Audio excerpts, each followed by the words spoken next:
আসসালামু আলাইকুম। আমাকে অনেকে প্রশ্ন করেছেন যে আবু আলা মওদুদী সম্পর্কে আমার অবস্থানটি কি? আবু আলা মওদুদীর অনেক মতামতের সাথে আমি একমত নই। আমি তার মতামতের সাথে সিরিয়াসলি দ্বিমত। কিন্তু ওনার রিসার্চ মেথোডোলজিকে আমি প্রশংসা করি। আবু আলা মওদুদীর রিসার্চ মেথোডোলজি সত্যিই প্রশংসার দাবিদার। পশ্চিমের এবং পূর্বের অনেক একাডেমিকরা ওনার এই রিসার্চ মেথোডোলজিকে প্রশংসা করছেন এজন্যই যে উনি ওনার বিশ্বাস দিয়ে উনি গবেষণা করেন, উনি বিশ্বাসের ঊর্ধ্বে উঠে গবেষণা করেছেন এবং তারপরে ওনার নিজস্ব যে বিশ্বাস ওটা তো আছেই, অর্থাৎ ওনার বিশ্বাসটি ওনার অনেস্ট রিসার্চে প্রভাব ফেলেনি। ওনার এই অনেস্ট রিসার্চে উনি অনেক ক্ষেত্রে রিসার্চে ভুল করেছেন এবং আমি মনে করি যেটা আমার ব্যক্তিগত যে ওনার সিদ্ধান্তে ভুল ছিল।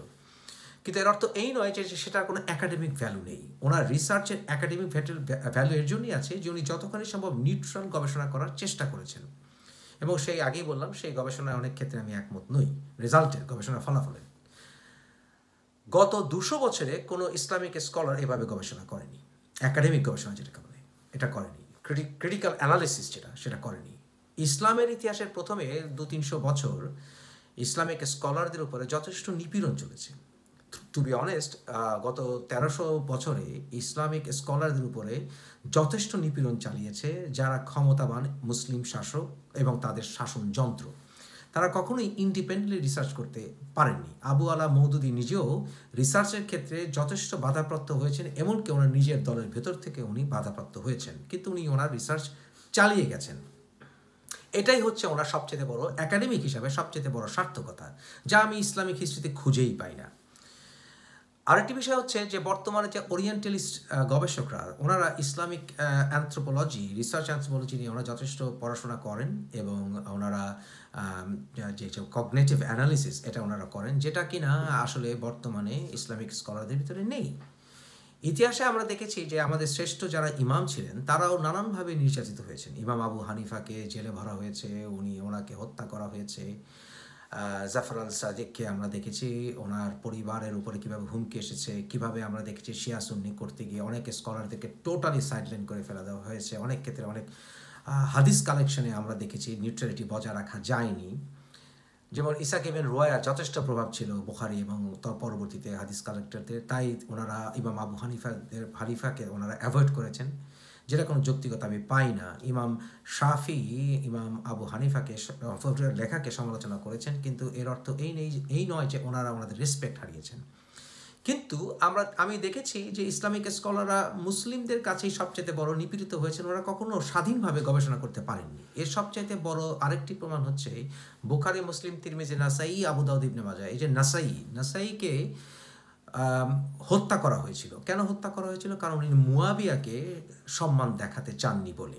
তো এটাই প্রমাণ করে যে আব্বাসী এবং উমাইয়াদ খেলাফতের যারা খলিফা ছিল তারা কখনোই স্বাধীনতা দেননি হাদিস কালেকশনে। যেমন আমরা দেখেছি যে আমরা আহলুল বায়াতের প্রতি যথেষ্ট নেগলিজেন্স দেখেছি হাদিস কালেক্টরদের ক্ষেত্রে। অপর ক্ষেত্রে আমরা নির্দিষ্ট 7th ক্যাটাগরি সাহাবাদেরকে যথেষ্ট প্রায়োরিটি দেওয়া হয়েছে হাদিস কালেকশনের ক্ষেত্রে। মানে সব কিছুতেই আমি দেখেছি একটা হিপোক্রেসি অথবা একটা ফিয়ার, একটা ভয় কাজ করেছে গবেষণার ক্ষেত্রে। আবু আলা মওদুদী সেই ভয়টি উনি ভাঙানোর চেষ্টা করেছেন এবং নিজের জীবনে উনি চেষ্টা করেছেন।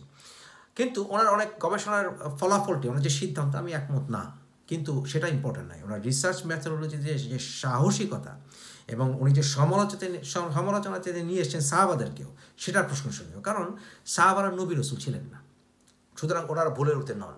অনেক সাহাবারা একভাবে সিদ্ধান্ত নিয়েছেন, ব্যক্তি কাজ করেছেন, আরেক সাহাবা আরেকভাবে করেছেন। কিন্তু আবার সাহাবারা যুদ্ধ করেছেন, কেন যুদ্ধ হলো, ওনাদের কোন সাহাবার কোন সিদ্ধান্তটি রাইট ছিল, কোনটা রং ছিল, এটা আমরা যদি আলোচনা করতে না পারি তাহলে তো প্রকৃতি ইসলাম আমরা জানবই না, এমনকি প্রকৃত সুন্নাহ আমরা বের করতে পারবো না হাদিস থেকে। অতএব আবু আলা মওদুদীর এই কাজটি, এই যে সমালোচনা করার যে একটি প্রক্রিয়া রিসার্চের ক্ষেত্রে, এটা সত্যিই প্রশংসনীয়, যা তথাকথিত মাদ্রাসা ভিত্তির আলেমরা তো করেই না। কারণ তারা বিশ্বাসকে দিয়ে এমনভাবে তারা বিশ্বাসের পজিশন নিয়ে গেছে যে ইসলামিক হিস্ট্রি নিয়ে হিস্ট্রি এবং হিস্টোগ্রাফির মধ্যে পার্থক্য আছে, এই অ্যানালিটিক্যাল স্টাডি তারা করেই না। তারা ইতিহাসবেত্তাদের বা হিস্টোরিয়ানদেরকে ওনারা ধিক্কার দেন এবং বলে দেন যে এনারা আসলে এরা দাবিদার নয় এনাদের গবেষণাকে পাত্তা দেওয়া, যেটা সম্পূর্ণ মানুষের কগনাইটিভ থিঙ্কিং প্রসেসের একেবারে ভায়োলেশন। এটা মানুষের চিন্তাকে হত্যা করা, যেটা ইসলাম সম্মত হতেই পারে না। আমরা যে কোরআনে বারবার পড়ি যে ভাবো, চিন্তা করো, রিফ্লেক্ট, এটা আবু আলা মওদুদির গবেষণার ক্ষেত্রে আমি লক্ষ্য করেছি। অতএব ওনার সিদ্ধান্তে, ওনার গবেষণা কন্টেন্টসে আমি অনেক ক্ষেত্রে সিরিয়াসলি দ্বিমত, কিন্তু ওনার যে রিসার্চ মেথোডোলজি, যে সাহসিকতা, সেটা ইউনিক ইসলামের ইতিহাসে, এবং সেটাকে আমি ইন্সপিরেশন হিসেবে নিই অনেক ক্ষেত্রে। এবং তাই মানুষ কি ভাবলো আমার কোনো আসে যায় না। অনেক ক্ষেত্রে আমি এমন কমেন্টস পাই, মুফাসসিল ভাই আপনাকে বিশ্বাস করবো কীভাবে? আমাকে বিশ্বাসের বিষয় নয়, আমাকে বিশ্বাসে কিছু না, আমি তো নিজে নবী নই বা আমি আউলিয়া দাবি করিনি ইত্যাদিতে, সুতরাং আমাকে বিশ্বাসের বিষয় নয়। বিশ্বাস হচ্ছে কোরআনে, আমাকে বিশ্বাসের বিষয় না, আমার রিসার্চ কি রেজাল্ট সেটা আমি আপনাদের সামনে যা দিব, আপনারা নিজেরা গবেষণা করে আপনাদের সিদ্ধান্তে পৌঁছান। সুতরাং যে গবেষক বা যে প্রচারক, তাকে বিশ্বাসের বিষয়টা থাকে না। বিশ্বাস কখন আসে? আপনি কি আমার সাহাবা হবেন যে আপনি আমাকে বিশ্বাস করবেন? নো, আমি রিসার্চার, আমার রিসার্চ দেবো সামনে, আমি যেই হই যাই হই, doesn't matter, go and do your own research. আপনি তারপর রিসার্চ করে সিদ্ধান্তে পৌঁছাবেন। সেখানে এখানে বিশ্বাসের কোনো স্থান নেই রিসার্চের ক্ষেত্রে, একাডেমিকের ক্ষেত্রে কোনো বিশ্বাসের বিষয় আসেই না। অতএব এই জিনিসটা অনেকে বোঝে না। ইভেন কি আমি অমুসলিমদের কাছ থেকেও আমি গবেষণার রেজাল্ট আমি পড়তে বাধ্য, আমি পড়ে দেখবো যে তাদের ভেতরেও কি কোনো যুক্তি আছে কিনা, কোনো অ্যানালিটিক্যাল রিসার্চ আছে কিনা। আমি দেখবো তারা অনেক কাজ করে ইসলামের ব্যাপারে, অনেক সিরিয়াস কাজ করে, শুধু তাদের কোনো কিছু আমি করবো না, তাও আমি বিশ্বাস করি না। আমি গবেষণা করে আমি দেখবো, ওরিয়েন্টালিস্ট অনেক গবেষকরা তারা ক্রিটিক্যাল অ্যানালিসিস নিয়ে ইসলামকে পড়াশোনা করে, অনেক ক্ষেত্রে ইসলামকে ছোটো করার জন্য করে, কিন্তু তারপরে আমি এটা পড়বো, দেখবো, ওদের কাছ থেকে অনেক কিছু নেবো। এবং এটা করতে হলে আপনার রিসার্চ মাইন্ড অনেক হাই লেভেলে উঠতে হবে, যেটা আমি করার চেষ্টা করছি। অতএব এই যে বিশ্বাস এক পর্যায়ে, একাডেমিক্যাল অ্যানালিসিস আর একটা পর্যায়ে, এটা মওদুদির ক্ষেত্রে আমি এটা লক্ষ্য করেছি, যার জন্য উনি অবশ্যই প্রশংসার দাবি রাখেন। অপর ক্ষেত্রে ওনার অনেক সিদ্ধান্তকে আমি গর্হিত ভুল মনে করি, কিন্তু সেটার সঙ্গে তার রিসার্চ মেথোডোলজির সাহসিকতার কোনো সম্পর্ক নেই। তবে একটি মানুষ, উনি যদি ভুল করেন, কোনো গবেষক, তার ভুলের জন্য উনি অনেক ক্ষেত্রে আল্লাহর কাছে পুরস্কৃত হন। এর জন্যই হন যা ভুল করার একটি পুরস্কার হবে আপনার। কেন জানেন? যে আপনি চেষ্টা করেছেন, সেই চেষ্টার জন্য আপনি আল্লাহর কাছে পুরস্কৃত হবেন। এবং আপনি যদি ভুল করেন, সেই ক্ষেত্রে আপনাকে ওয়ারি করলে চলবে না, কারণ সেটা পরবর্তী স্কলার এসে সেটাকে আরেক ধাপ এগিয়ে নিয়ে যাবে। যেমন আমরা দেখেছি ইমাম গাজ্জালিকে সমালোচনা করেছেন ইবনে আবু রুশদ, কিন্তু তাদের এর অর্থ এই নয় যে উনি সমালোচনা করতে পারবেন না, কারণ পরবর্তী ভবিষ্যৎ স্কলার দেওয়া এই বিষয়ে যেন আরেক ধাপ এগিয়ে যান, সেই জন্যই স্কলাররা গবেষণা করে যান। ওনাদের সিদ্ধান্তে ভুল হতে পারে, কিন্তু ভুল হলে ওনারা গবেষণা করার যেই সাহসিকতা, তার জন্য ওনারা পুরস্কৃত হবেন না আল্লাহর কাছে, তা তো নয়।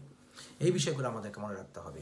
অতএব আমরা দেখেছি বর্তমানে যে অনেক ক্ষেত্রে অনেক গবেষককে, আমাকেও সেটা করে, ব্যক্তিগত আক্রমণ করে তার চরিত্র হননের চেষ্টা করা হয়, এটা বোঝাতে যে ওখানে ওনাকে বিশ্বাসের কিছু নেই। বিশ্বাসের কিছু তো নেই। আমার বা যে কোনো গবেষকের ব্যক্তিগত যাই হোক, ইট ডাজ নট ম্যাটার, উনি যেই হন, ডাজ নট ম্যাটার। ওনার গবেষণা আপনি পড়বেন, পড়ে আপনার সিদ্ধান্ত আপনি পৌঁছাবেন, রেফারেন্স চেক করবেন। নিজের সিদ্ধান্তের জন্য আপনি রেসপন্সিবল, আপনার সিদ্ধান্তের জন্য অন্য কেউ রেসপন্সিবল না। আপনি যদি বলেন যে আমি এটা করছি এই কারণে জাকির নায়েক বলেছে ফর এক্সাম্পল, বা অমুক স্কলার বলেছে, আপনি পার পাবেন না আল্লাহর কাছে। আপনার রিসার্চ আপনি করতে বাধ্য, আপনি করবেন, এখানে বিশ্বাসের কোনো ইস্যু নেই। এটা অনেকেই বোঝে না, তাই অনেক ক্ষেত্রে অনেকে স্কলারদেরকে ব্যক্তিগত আক্রমণ করে। আমি সেটাকে মনে করি সেটা ঠিক নয়। আমিও জাকির নায়েকের সমালোচনা করি ফর এক্সাম্পল, কিন্তু জাকির নায়েককে সেটা আমার কাছে ইম্পর্টেন্ট নয়। ওনার সিদ্ধান্ত, ওনার কথাবার্তা যখন সিরিয়াসলি প্রশ্নবিদ্ধ হবে, সেই ক্ষেত্রে অবশ্যই আমি তার রিসার্চকে এবং তার কাছ থেকে কোনো কিছু নেওয়াকে আমি সাবধানতা অবলম্বন করবো, এবং সাবধানতা বেড়ে যাবে। কোনো রিসার্চার যখন সিরিয়াস কিছু মিস্টেক করবে, তার কন্টেন্টস গ্রহণের ক্ষেত্রে আমি পরে রিজেক্ট করার দিকে এগোবো, কারণ আমি তার সিরিয়াসলি কিছু ফ্ল দেখলে। কিন্তু এর অর্থ এই নয় তার রিসার্চ মেথোডোলজিকে আমি পছন্দ করবো না। যেমন উদাহরণ দিচ্ছি যে শেখ আহমেদ দিদাত, আমরা যখন ওনার সাথে করেসপন্ডেন্স করতাম সেই 1980 দশকের দিকে, তখন উনি আমাদেরকে শেখাতেন কীভাবে ভার্স নাম্বার কোড করতে হয় ইত্যাদিতে, যে জাকির নায়েক করে। It is a good thing. অনেক ক্ষেত্রে এটাকে স্টাডি বা গবেষণার ক্ষেত্রে বা অ্যানালিসিস ক্ষেত্রে সহায়তা করে এই প্রসেসটি, সুতরাং এটাকে প্রশংসা করাই যায়। অপর ক্ষেত্রে আপনি যদি ডিপে না যান, তাহলে আপনি কীভাবে সত্য বের করে নিয়ে আসবেন? এবং সেটা যেতে হলে আপনাকে বোথ সাইডস অ্যানালিসিস করতে হবে। আপনাকে অবশ্যই ফর এক্সাম্পল ইসলামের সমালোচকদের বই আপনাকে পড়তে হবে, সমালোচকরা কী বলে সেটাকে শুনতে হবে, এবং তখন আপনার অ্যানালিটিক্যাল মাইন্ড আরও শক্তিশালী হবে, আপনার সিদ্ধান্ত পৌঁছাতে আপনার সুবিধা হবে। আপনাকে প্রিকনসিভড আইডিয়া, অর্থাৎ আগে থেকে আপনার তৈরি, আপনি কী সিদ্ধান্তে যাবেন, তাহলে সেই সিদ্ধান্ত কোনোদিন অনেস্ট হবে না, সৎ হবে না। আমি যেমন ইসলাম থেকে খারিজ হয়ে যাওয়ার পর, ইসলাম থেকে বেরিয়ে যাওয়ার পর আমি ইসলামের সমালোচনা প্রচুর পড়াশোনা করেছি, সারা জীবনে করেছি, কিন্তু এতে আমার ঈমান আরও শক্তিশালী হয়েছে। আমি মুসলিম বাই চয়েস, আমি এটা আলহামদুলিল্লাহ বলতে পারি, আমি মুসলিম বাই চয়েস। এবং সে আমি সমর্থক হয়েছি তখনই যখন আমি অল সাইডস পড়াশোনা আমি করেছি। এবং অনেক ক্ষেত্রে অনেকের মাইন্ড এতটা স্ট্রং নয়, তাই অনেকে ভয় পান এবং আল্লাহ রাব্বুল আলামিনের রহমতের উপরে বিশ্বাস করেন। আপনি যদি বিশ্বাসই করেন ইসলাম সত্য, সেই ক্ষেত্রে আপনার সর্বপ্রকার স্টাডি করতে, পক্ষে বিপক্ষে যুক্তি, পাল্টা যুক্তি ইত্যাদি শুনতে এবং পড়তে, গবেষণা করতে আপনার কোনো সমস্যা হবার কথা নয়। সুতরাং আবু আলা মওদুদীর কাছ থেকে এইটাই সবচেয়ে বড় অনুপ্রেরণা পাওয়া যায়, সেটা হচ্ছে উনি সাহসিকতা সহকারে ওনার গবেষণা চালিয়ে গেছেন এবং উনি সমালোচনাটাকে একটি হায়ার লেভেলে নিয়ে গেছেন, যেটা প্রশংসনীয়। তাই আপনি ধরুন এমন সাহাবা যদি দেখেন, যেই সাহাবারা এক সাহাবার গলা কেটেছে, এমন ইতিহাসে আছে, তাই না? আপনি তাকেও সাহাবা বলবেন, যে আহলুল বায়াতকে হত্যা হচ্ছে তাকেও আপনি সাহাবা বলবেন, আবার যে আহলুল বায়াতের জন্য জীবন দিচ্ছে তাকে আপনি সাহাবা বলবেন। যে এক এক রকমের প্রতিটা সিদ্ধান্ত একরকম দিচ্ছে, আরেকজন অন্যরকম দিচ্ছে, কোনটা রাইট হবে? আপনি যদি অ্যানালিটিক্যাল স্টাডি না করে আপনি যদি বলেন সবাই ঠিক আছে, কারোর সঙ্গে কথাই বলা যাবে না, তাও তো হবে না। সুতরাং this is the success of Abu আলা মওদুদী। ধন্যবাদ। আসসালামু আলাইকুম।